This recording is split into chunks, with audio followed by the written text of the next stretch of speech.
పవిత్ర రంజాన్ పండుగని పురస్కరించుకుని Palamaner MLA Amarnath Reddy minority సోదరులకు పండుగ శుభాకాంక్షలు తెలియజేశారు. స్థానిక టీడీపీ కార్యాలయంలో మైనారిటీ సోదరులను కలిసిన ఆయన అందరినీ ఆత్మీయంగా కలిసి రంజాన్ శుభాకాంక్షలు తెలిపారు. ఈ సందర్భంగా ఆయన మాట్లాడుతూ ఆ అల్లా దీవెనలతో కులమతాలకు అతీతంగా ప్రజలందరూ సుఖ సంతోషాలతో ఆనందంగా ముందుకు రావాలని కోరుకున్నారు. ఈ కార్యక్రమంలో ప్రభుత్వ కాజీ అబ్దుల్లా, టీడీపీ పార్టీ మైనారిటీ విభాగ జిల్లా అధ్యక్షులు కాజా నియోజకవర్గ నాయకులు చాంద్ బాషా, అమానుల్లా, మా బాషా పాల్గొన్నారు.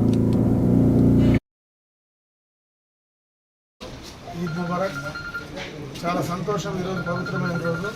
అందరూ కూడా భగవంతుని ప్రార్థన చేసుకొని ఈరోజు మీ అందరితో కూడా కలవడం, ఈ పవిత్రమైన రోజు మా సోదరులు ముస్లిం సోదరులందరితో కూడా కలిసి ఈరోజు శుభాకాంక్షలు తెలుపుకోవడం చాలా సంతోషంగా ఉంది.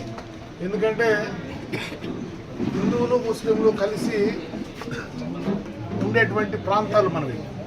ఇక్కడ ఒకరినొకరిని గౌరవించుకుంటూ, ఒకరి యొక్క అభిప్రాయాలు, ఒకరి యొక్క నమ్మకాలను గౌరవించుకుంటూ కలిసిమెలిసి ఇదే విధంగా మనమందరం కూడా భవిష్యత్తులో ముందుకు సాగాలని, మనందరికీ కూడా అల్లా పండగ సందర్భంగా మంచి దీవెనలు ఇచ్చి, మంచి ఆయుష్ ఆరోగ్యాన్ని ఇచ్చి అందరినీ చల్లగా చూడాలని చెప్పి మనస్ఫూర్తిగా కూడా నేను కోరుకుంటూ అందరికీ కూడా రంజాన్ శుభాకాంక్షలు. ఈద్ ముబారక్.